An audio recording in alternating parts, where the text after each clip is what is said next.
kagoti, pupunta tayo ng Bulacan, San Ildefonso, Bulacan kasi may kausap tayo na para sa bagong back natin na gagamitin. Nagmula pa siya sa Nueva Ecija.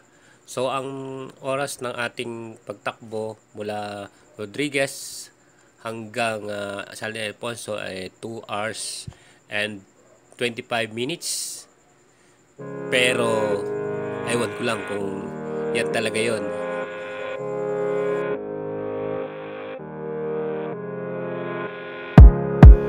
Shoutout nga pala sa ating kaibigang Batote na sinamahan tayo hanggang sa bakuhan natin yung ating gagamiting pack. Sa part na ito mga kagoti, dumating na tayo at nauna tayo doon sa ating kausap at naghintay tayo ng ilang minuto at maya dumating na rin naman siya. Wala nang usap-usap at ang ating nga palang kambing mga kagoti ay isang buwang, Nubian at Boyer at dalawang upgraded. At ang kanya nga palang kambing ay isang traditional Boyer. Ayan pala, medyo payat pala yung kanyang kambing, pero kaya naman natin yung patabain at i-condition natin para makakuha tayo ng lahi, dahil kailangan din na natin na mapalitan talaga yung ating back. So ayan po mga kagoti, binigyan na natin siya ng vitamins, pinurga, at susubukan natin na siya ay patabain dahil nga medyo wala pa siya sa kondisyon.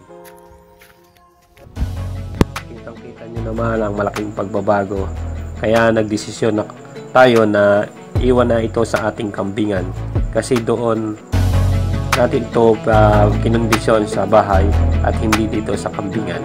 Gagawa nga pala tayo ng sarili niyang kulungan na hiwalay sa mga karamihan mga kagoti. Ayan mga kagoti, dito natin itatayo yung ating kulungan ng ating back. Doon sa may poste dito para maayos, kumbaga sa yung mga tae niya ay kusang bababa, at kailangan na natin iwan to rito kasi doon sa ating bahay bawal sa subdivision doon sa ating bahay, sa aming bahay yung mag-alaga ng kambing.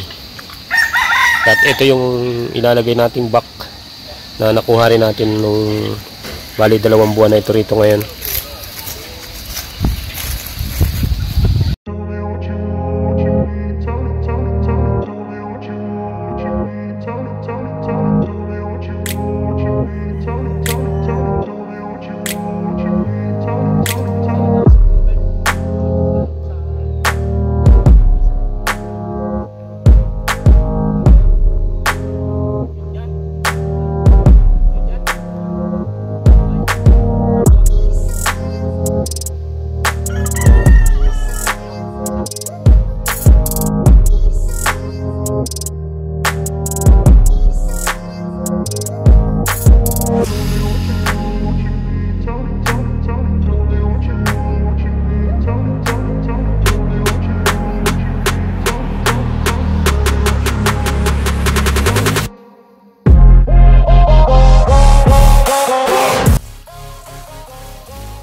Mga kagoti, iiwan na muna natin to dahil umaambo na. Kahit na sikat yung araw, ipapatuloy na lang natin to doon sa ating pastol. Welcome back mga kagoti. Ngayon po kasi hindi pa tapos yung ating ginagawa kulungan, kaya iiwan muna natin to kay Bert. Si Bert na ang bahala rito. Bert, ikaw na ang bahala rito, ha? Kung ano yung pwedeng gawin mo rito para ito yung ating gagamitin complete sa ating mga alaga. At yun, susunod na season ng breeding natin, magaganda na yung lalabas natin. Mga kagoti, ito yung ating gagamitin. Napaka-pogi na niya. Mas pogi pa sa may-ari. So mga kagoti, iiwan na natin ang ating back dito at sa oras na ito binibigyan na natin ng instruction ng ating tagabantay, tagapastol, at para hindi naman mapabayaan itong ating back na ating inalagaan ng 2 months para mapataba din.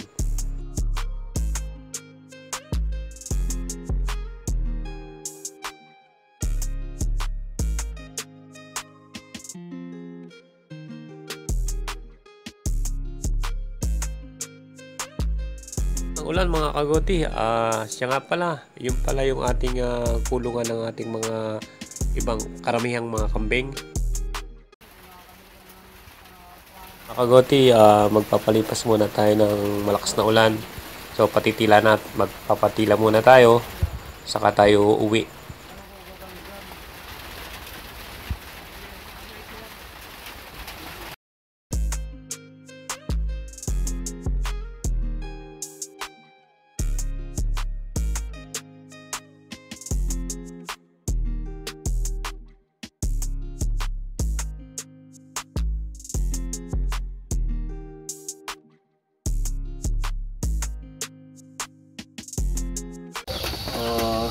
Mga kagoti, medyo gumagabi na, kaya magpapaalam na tayo. Bert, una na kami, ha. Bukas na lang tayo magpunta ulit. Tsaka yung ating kulungan, ituloy mo na lang, tapos chat na lang tayo para doon sa update ng ating ginagawang kulungan para kay Super.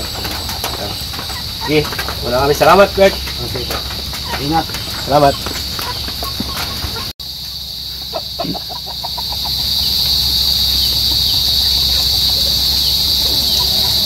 So mga kagoti, ito na pala yung pinapagawa nating kulungan. Iiwan muna natin yan at babalikan na natin kapag okay na siya.